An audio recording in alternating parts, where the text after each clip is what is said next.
Mesa, you're literally, you got to think about it. You're the least experienced debater here, and you're doing great. You're literally, obviously, being in last makes it sound like you're not, but like, clearly they said you're improving. It's the experience is building.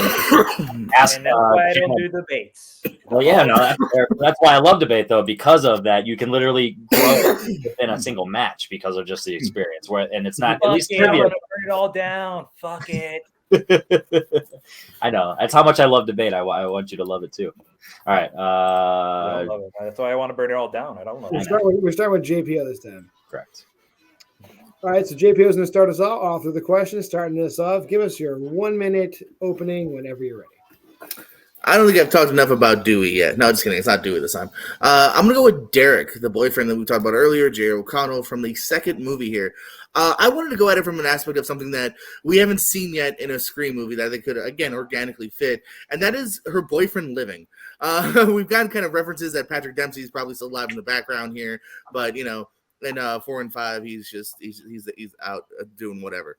I kind of think it would be interesting to kind of keep him alive and see that kind of dynamic going into the third one here. You know, having someone that, you know, is now trusted, is a boyfriend that, you know, you don't have to suspect for once, that, you know, loves her, and maybe he'll fight her on going, you know, to the movie set on the third one here. Maybe he'll follow her. You know what I mean? I think there's an interesting dynamic you could have here that we just haven't seen yet, that kind of her being in a relationship now, and I think the stakes of whether he lives or dies would be, you know, much more intensified now that we've actually gotten to know him and kind of see that this could be a long-lasting relationship.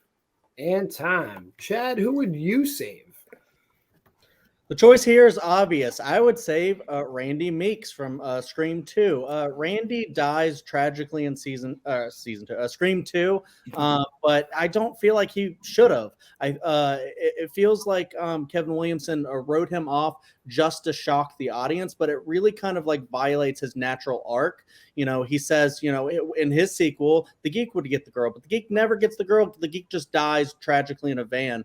And I'm just like, you know, Dewey's the heart of the franchise, but Randy's also the heart of the franchise. He's also the brains of the franchise. He's the one that gives us the rules and guides us and tells us what to do. And I feel like if he were to continue on into at least Scream 5, I think he would have this added presence. I'm not saying that Randy's death caused the kind of downfall of Scream 3 and Scream 4, but I'm saying that, like, if he were in those, they would have been a lot better, because he just brings this presence of knowledge and heart, and, you know, he's just an incredible character that is tragic. Henry, who's getting spared in your vision? So we talked about Cotton Weary from Scream 1 and Scream 2 to this point as a red herring and as just kind of a villainous character. And that's why I want to keep him alive for one more movie. I want him to survive Scream 3. So it's one of those things where he's killed at the beginning. So if you want to do semantics of him just surviving the entire movie or move on to the fourth, either way works for me. But the whole point of why I want to keep Cotton Weary alive in this is because we actually want to go full circle with his arc with Sidney. In the first movie, he was falsely accused of R-word and murder, and then in the second movie he's a red herring of being the killer. Congratulations on that one. And it's one of those things that now we want to build him up in the third place to kind of team up with Sidney and actually help her and be her muscle and help. And they team together and work together because Dewey can't do it because he's been stabbed a bunch of times and he's walking with a gimp. And then obviously everyone else in the movie, they're actors and they're not really doing anything. Obviously we have Patrick Dempsey's character, Mark, of just, he's also kind of a red herring in that film. And that's actually another red herring on a rewatch. I would have picked that one. But anyway, so Cotton Weary would do a great job of teaming up with Sidney. And time. That's the final choice. Who would you save? Steve, who would you save? Whenever you're ready. I would say probably the most popular and probably the best character to come out of the Scream 3, and that would be Jennifer Jolie, played by Parker Posey. I mean, she hit that out of the ballpark. She's memorable. She's bitchy. She even gets down to the nitty gritty when it comes to doing investigating reporting on her own. She's taking the role of Gale Weathers as her own, with Gale Weathers along while she's going along with the ride. So I think if she would have survived the events of Scream 3 franchise, I think we would have probably got a little more opposition in terms of, you know, Jennifer Jolie being an actual reporter after surviving her stint as an actress, and then moving on as becoming the Gale Weathers, while Gale Weathers was stuck at home figuring out what new ideas she could come with the book. And I think there would have been more avenues of creativity open Scream 4 for that. All right. Now we know the four people who these guys would save. Let's get into our sets of minute arguments. We're going to go back to JPO for his first minute.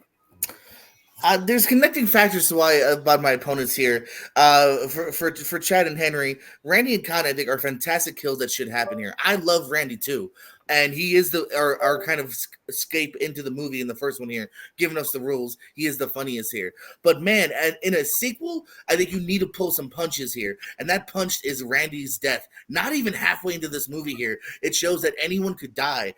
Chad said he wanted to have him live into the fifth one. We already have enough core members that constantly live. You mean you want Dewey, Gale, and Sydney and Randy constantly surviving sequel after sequel? No.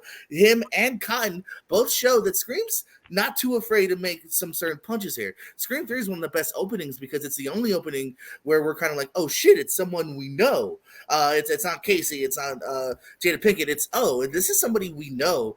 And oh shit, they just murder this dude in a great thrilling sequence here. Jennifer Jolie, again, where do you go with the character? You know, you kind of show her as another Time. Chad, your first minute.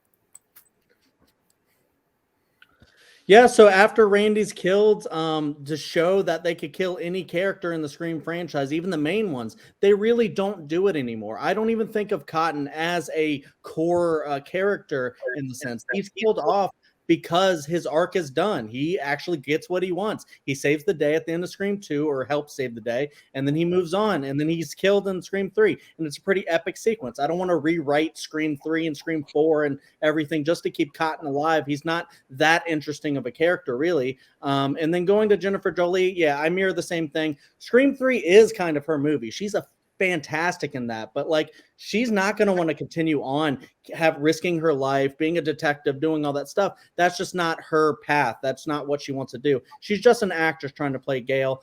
She deserves to die in Scream 3. Derek living kind of takes away from Sydney's arc of having people die because of her. You know, in Scream 3, she's holding on to his Greek letters. Time. Henry, you're up.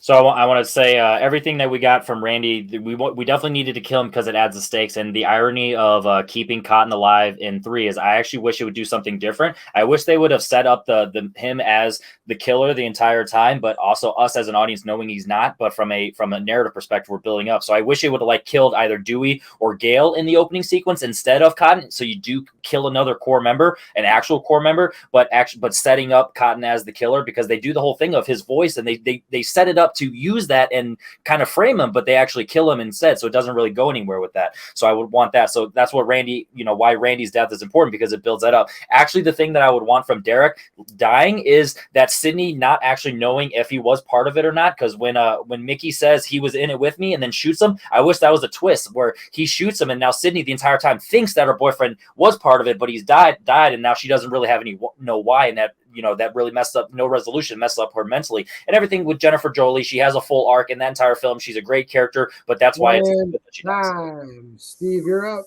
Your first minute. Everything that my opponents have talked about, I'm not gonna be like Chad and say that each of my opponents' characters deserve to die, because I don't think anybody deserves to die. Let alone the characters in the Scream universe. But the fact that you have Cotton, who's like you said, he's kind of already filled his role as that the criminal turned celebrity. You have Randy, like Jordan said, you have to have some punch to the franchise, and that death really leaves a franchise. And Derek, the arguments were made for Derek or why he was not the best red herring.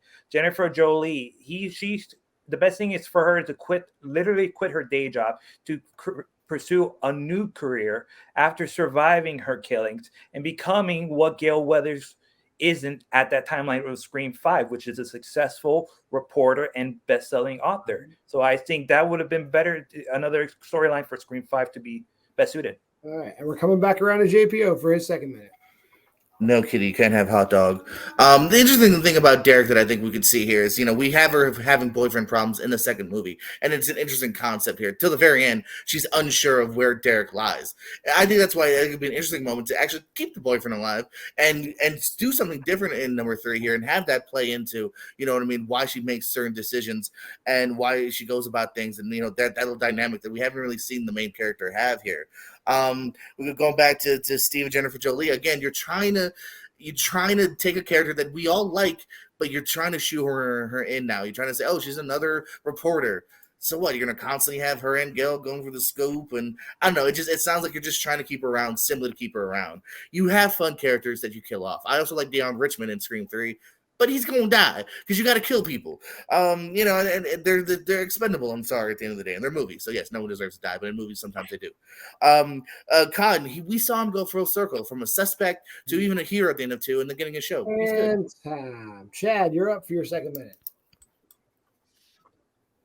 All right, my defensive Randy here. Kevin Williamson even said he regrets killing Randy. That's because he's a fan favorite. He's one that people were very, very angry that they killed off and didn't let him finish his arc. He would have been very fun to continue into other movies. Like, I'm not saying that he should have come back from the brink of death. That's a Dewey thing. That's what Dewey does. Randy should just have never been attacked at all. Just, you have so many people in the college that you could just kill. You don't even have to attack too many of the core characters.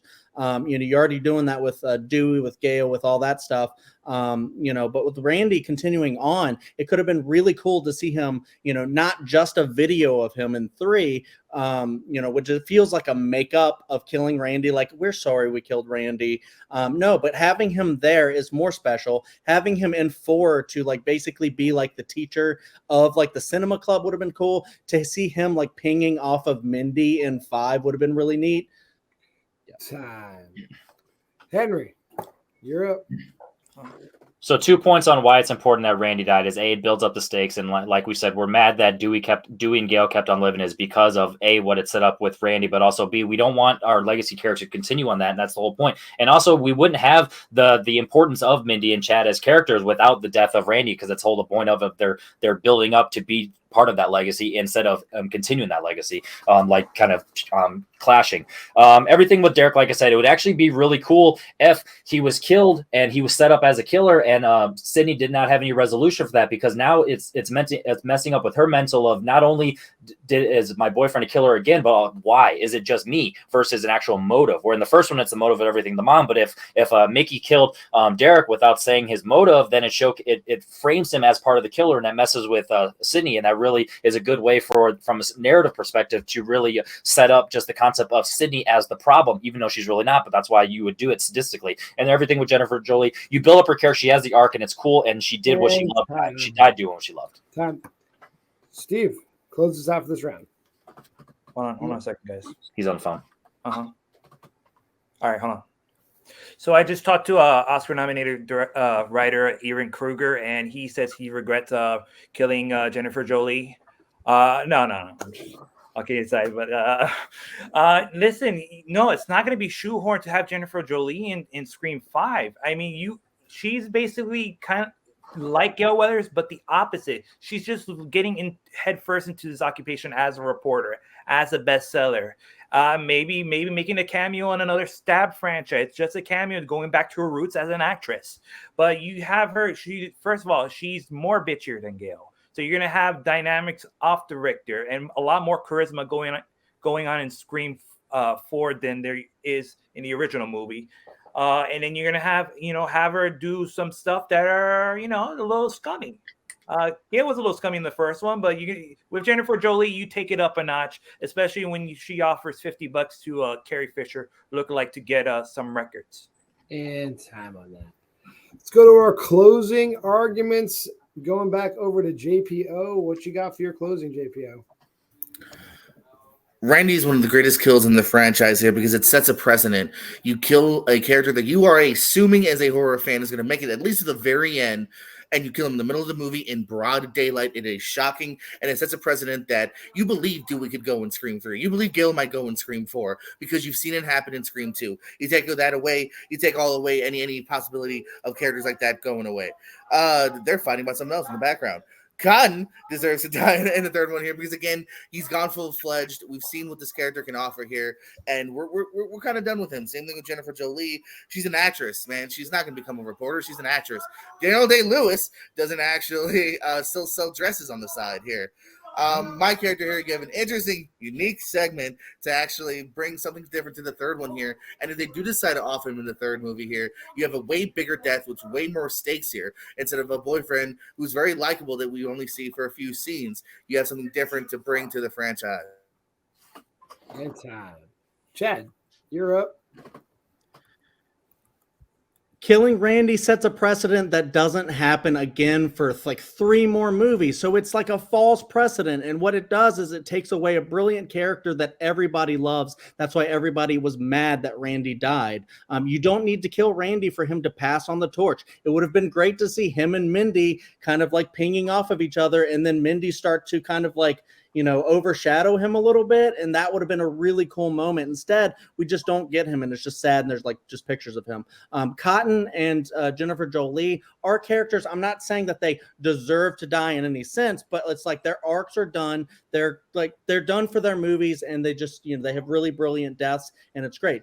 Derek living would actually kind of take away from Sydney's growth. You know, she has those Greek letters. She kind of like sees that she's harming other people by being there. And it's this arc that she goes through, that she has to go through like some self acceptance, and having like 2 men fighting over her, that just would not make sense for her arc. And time. Henry, you're closing.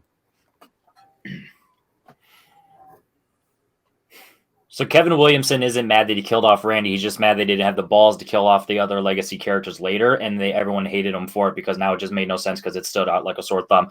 Derek, like I said, everything you build up in Scream 2, it'd be so awesome if he was set up as the killer with no reason why, and it would mess up Sydney emotionally. Everything about Jennifer Jolie, she died doing what she loved as an actress, and she actually built that arc. The reason I say Cotton should continue on is because there's actually a story here. You say everyone says his arc closed, but you really don't have that. What do you actually have from him other than he was a red herring in 2 and he was the bad guy in 1, allegedly? You actually set him up as the killer in Scream 3, like you had in the beginning of the movie with the voice box, because Roman is the killer. You can set up the voices and you set him up as a killer. But now Cotton he's on the run, but he's also undercover, essentially helping Sydney be as the good guy. So this is the first time we actually have 2 main characters, strong main characters, working together instead of a whodunit. Now it's on a vengeance. You have a strong character in Sydney, and you have a strong character in Cotton, and they're working together. So they went from accusations to team.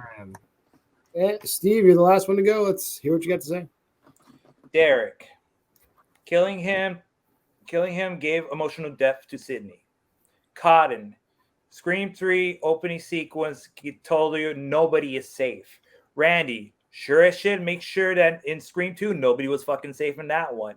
Jennifer Jolie, you say she fulfilled her arc. No, she wasn't ready to die. She hasn't become famous. She hasn't become what she wanted to do. She ended up dying in a hall of fucking mirrors and off screen, let alone, and then having probably got her body shot post mortem because dude was fucking shooting at the mirrors. So she had an unsatisfied death and an unsatisfied arc. I think with her being in Scream 5, she would have had a more satisfied arc in there and be completing her mission as someone who she wanted to be, and not be Gale Weathers and be a nastier version of Gale Weathers, which would equate to an even nastier death than what she received in Scream 3. John, I concede the rest of my time to you. Okay. 5, 4, 3, 2, 1. Judges, let's go to those scorecards, write them in, and we'll see where we go from here. This keeps getting tighter and tighter. Yeah. I have nothing on this one. I'm actually have to take a sec. Yeah.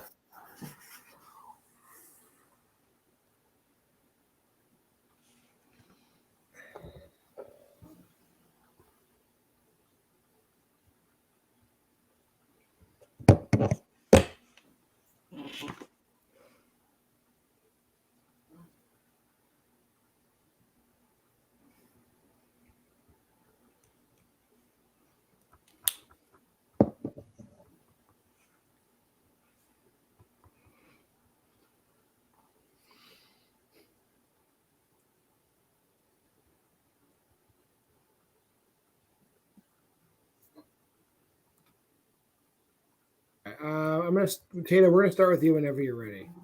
Okay, I'm good. All right, go ahead. All right. Alrighty, back to me on this. And back to Steve again. This one was the one where he almost got the point, though, for real. So I do want to throw that one out there. The last one's it's been kind of clearly him. This one, not so much. I liked what he said about he kind of countered the full arc argument by saying no, she didn't get her fame, she didn't get that, and she's that. But then that's kind of just all I heard and about her being a new Gale, and it would be kind of cool. With that said, I moved to JPO next, who got a 7.5. And I like how he threw out that it would be a new dynamic, new it would be cool to trust the boyfriend, and stuff like that. And Scream 3's opening is great and stuff like that. But he just got dinged on again. I should get better handwriting. That Derek living would take away from Sydney's story was what dinged him on that one. Moving on to second place, I have Henry at 8 points. Again, it was really, really close there. But he was able to fight back the full arc argument better than Steve was there. But still not quite. But I really liked his idea of the vengeance coming full circle. It was really close to winning for me. And how stealing his voice box would have made sense, and the twist, the vengeance, that would have been cool. However, Chad won this one for me at 8.5 because of he was able to defend the no need to kill Randy, the line he said about the director not I believe apologizing for killing Randy, not wanting to do it, and and even in film they put him in a video as a note to be hey man, this one was actually a mistake on me. So I liked that line. That is where Chad got it for me. All right, I think the order went the first time. We went to Jacob next. So Jacob, go. Let's hear your order. Yeah, and I like that Taylor and I are on the same wavelength, because everything he said about all these guys is my thoughts exactly. So I have the same order. I have Steve, but it was really close between Steve and JPO. I almost flip flopped. So I have Steve at a 7.5. Yeah, he's gotten so much better in his arguments as the debate's gone on. JPO, yeah, just didn't hit back as hard as I would have liked, but really, really solid stuff. I gave him an 8 out of 10. And then Henry, yeah, he defended it really well. I was fully convinced, yeah, Khan's had his arc. That's a really good point. And then he, came back with why he should still be around. And I was like, okay, that also makes sense. And he hit that really well. I gave him an 8.5 out of 10. And then Chad, I have first. I have him at a 9 out of 10. I think, yeah. Everything they were throwing at him, he, retorted really well, and knocked him down pretty well. So I have him at a 9 out of 10. And I'm going to agree with most of what you guys said. My order is almost exactly the same as you guys. However, I did have JPO coming in fourth in this one instance, just because, I think just the shots against Derek, her carrying his letters, her, it just, making Cindy the character she has, a very strong arguments against that position. Whereas, Mesa kind of gave me this future with Jennifer Jolie in it. And I was like, yeah, why the fuck not have Jennifer Jolie be Bizarro Gale Weathers? That would actually be something I would actually not mind seeing in the Scream franchise. So I gave JPO a 7, Steve a 7.5. Henry coming in with a solid 8, Cotton's definitely somebody who I would have liked to see in Survive too. It was definitely a shock when he dies in the beginning of part 3. But I guess it was necessary. A lot of the shots against Henry, he defended pretty well. It's just the kind of the pitch he did about what would happen if Cotton survived. I think that could have been done a lot better. I think that was the downfall of Henry's argument. And then I do have Chad with 9 points. Randy's again a great pick. There's a lot of great arguments why he needed to die, but nobody really hammered home that him dying spurned anything on, and Chad was able to just defend that island very well. So I got to give Chad a 9 out of 10. He wins that And as the other times, Chad was just the first place in all of them, so he was the. And the results are in. Chad takes question number 4, giving him a 2-1 to 0 lead going into the main event.